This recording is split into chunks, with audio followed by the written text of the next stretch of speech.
Have you ever thought that because of your care, your child might not learn to fly on his own? You thought you were protecting him from mistakes, from disappointment, from pain. But every time you do it for him, control him, adjust him to yourself, you imperceptibly build a cage. A small cage in which he will be safe, but deprived of independence. And one day you'll discover that he can't make a simple decision, doesn't know how to plan his time, and is afraid to try these things. How did it happen? It all starts with the little things. Morning, kitchen. You have prepared breakfast, arranged everything so that the child is comfortable. He sits down at the table. You hand him a spoon. Slice the bread so that it is perfect. Hold a mug of milk so that he does not spill. He tries to pour himself. You take the glass. It's too early. He stretches out his hand to spread butter on the bread. You take a knife. Let's wait, I'll show you how to do it right. He looks at you, his eyes a little surprised, mixed emotions. On the one hand, trust. On the other, the desire to try it yourself. At this point, a pattern is laid. If mom or dad will do everything for me, why risk it yourself? You guide your child to school, controlling the backpack, checking the uniform, cheat sheets, and bookmarks. He follows you as if on sleepers. Confidence in his actions is tinged with your constant care. What if you forget? What if you're late? Every word pushes him to a thought. I can't do anything without them. At home, you correct the assignment, check the notebook, dictate the order on the table. He does, but he doesn't think. He doesn't decide. He repeats your steps like a robot. There comes a turning point. You notice the child's anxious look. He hesitates before a simple choice.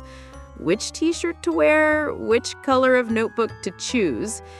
He asks you every time as if he's afraid of making a mistake. His face is tense, his hands are shaking, and there is an emptiness of confidence inside. And suddenly you realize that your control is destroying his inner decision-making ability. Everything that you teach him so hard loses its power because you take the steps for him that he must take on his own. You decide to try something else. The next morning, kitchen again, breakfast. You put a bowl and a spoon in front of him. He hesitates. You notice it.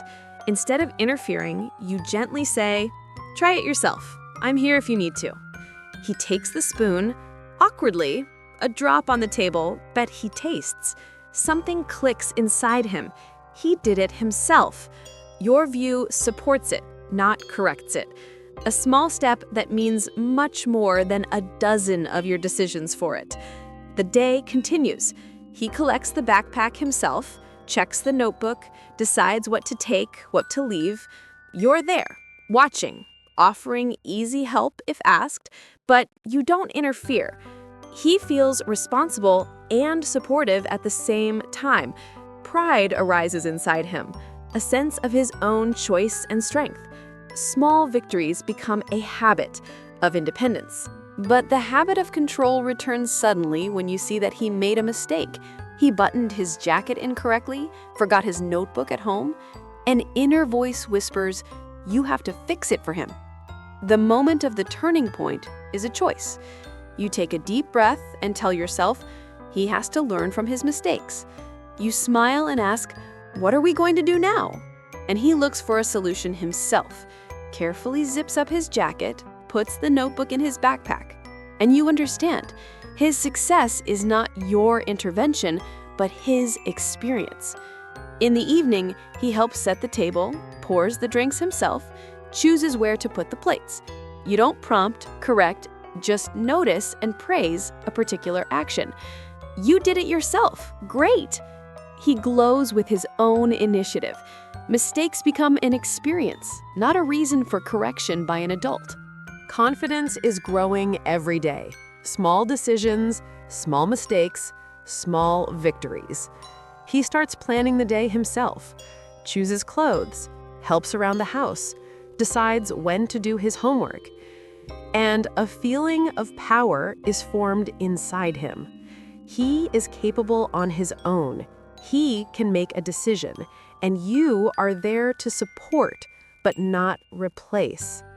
You understand that overprotection destroys independence and self-reliance. Every time you decide for a child, you take away from him the opportunity to learn, try, and be the master of his life. But if you give him space, support, and trust, step by step, he will learn to handle tasks on his own. Now you're closing the evening, watching him put away his toys, put his shoes in the closet, and pick up his clothes. He's tired, but proud of himself. You look at him and you know that your hands should be next to him, but not instead of him. And this balance is the most valuable lesson you can give: trust, support, and the freedom to make your own moves. Independence does not come instantly. It grows out of trust, out of small trials and errors, out of opportunities to make decisions. Overprotection seems safe, but it actually robs the child of strength and confidence. By letting go, you give him wings, so that one day he can fly on his own.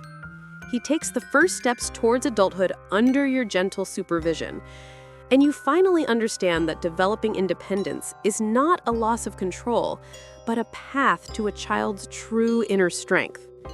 Every "I'll try it myself" is a victory for him and for you.